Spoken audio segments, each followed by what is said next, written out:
ડભોઈમાં આજે આંગણવાડી મહિલા કર્મચારીઓનો વિરોધ જોવા મળ્યો છે। છેલ્લા 3 દિવસથી આંગણવાડીની મહિલાઓ હડતાલ પર છે।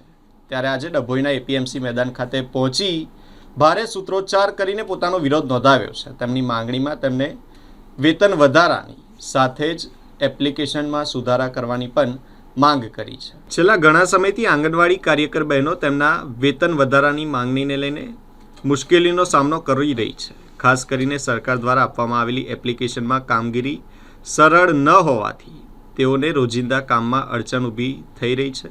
આ પરિસ્થિતિને ધ્યાનમાં રાખીને ગુજરાત રાજ્ય આંગણવાડી કર્મચારી સંગઠનના નેજા હેઠળ ડભોઈ વિસ્તારમાં આવેલી 199 આંગણવાડી કેન્દ્રોની લગભગ 400 જેટલી મહિલા કર્મચારીઓ બહેનો 3 દિવસની હડતાલ પર ઉતર્યા છે। હડતાલના ભાગરૂપે બહેનોએ એપીએમસી મેદાન ખાતે ધરણા અને વિરોધ પ્રદર્શન કર્યું હતું અને પોતાની પડતર માંગણીઓ સરકાર સમક્ષ મૂકી છે। સાથે જ કર્મચારી બહેનો દ્વારા ચેતવણી પણ આપવામાં આવી છે કે જો તેમની માંગણીઓ સંતોષવામાં નહીં આવે તો તેઓ ગાંધી ચિંધ્યા માર્ગે વધુ ઉગ્ર આંદોલન કરશે। આજે ડભોઈ તાલુકાની આંગણવાડી વર્કર અને હેલ્પર એપીએમસી ગ્રાઉન્ડમાં ભેગા થયા છે અને 3 દિવસની હડતાલ છે। આજે 5 તારીખથી ઓનલાઈન કામગીરી પણ બંધ છે, તો બી સરકારની આંખ ઉઘડતી નથી। અમારો મેઇન મુદ્દો એવું છે કે આપણે હાઈકોર્ટે ચુકાદો આપ્યો હતો કે આંગણવાડી વર્કરને 24,800 પગાર અને હેલ્પરને 20,300, પણ હાઈકોર્ટનો ચુકાદો અમલમાં લાવતા નથી અને બહેનોને 10,000 પગારમાં ફક્ત આટલી મોંઘવારીમાં કેવી રીતે ઘર ચલાવી શકે? આજે બહેનો 10,000 પગારમાં તો મસાલા ફળ ને બધું લાવવાનું હોય તો પગાર બચે કેટલો? અને આજે ફળ બી 3 રૂપિયા આપે છે અને મસાલાના ભાવ એટલા બધો સરકાર ભાવ વધારે છે કે અમને બહેનોને બી એ ભાવ પોસાતો નથી। બધામાં સરકાર ભાવ વધારે છે પણ આંગણવાડી બહેનોનું કોઈ એમને દેખાતું નથી।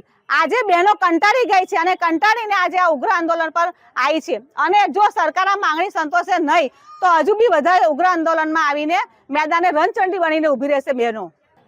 સરકારશ્રી દ્વારા આપવામાં આવેલી જે પોષણ ટ્રેકર એપ્લિકેશન છે જેમાં એફઆરએસ કરવાનું, જે લાભાર્થી હોય એનું એફઆરએસ કરવાનું આવે છે, પણ જ્યારે બહેનો આંગણવાડી પર આવે છે ત્યારે એ બહેનોનું એફઆરએસ શક્ય બનતું નથી। નેટવર્ક ઇસ્યુ આવે છે, એરર ઇસ્યુ આવે છે, એવા ઘણા બધા પ્રશ્નો અંદર આવે છે જેથી કરીને લાભાર્થીનો ટાઈમ પણ બગડે છે અને લાભાર્થીનો ટાઈમ બગડે છે અને ફરી વખત બોલાવવામાં આવે છે તો આંગણવાડી પર થતું નથી તો બહેનો એવું કહે છે કે થતું નથી, પછી અમને શું કરવા બોલાવવામાં આવે છે? એવા જવાબો પણ અમને જાણવા મળ્યા છે।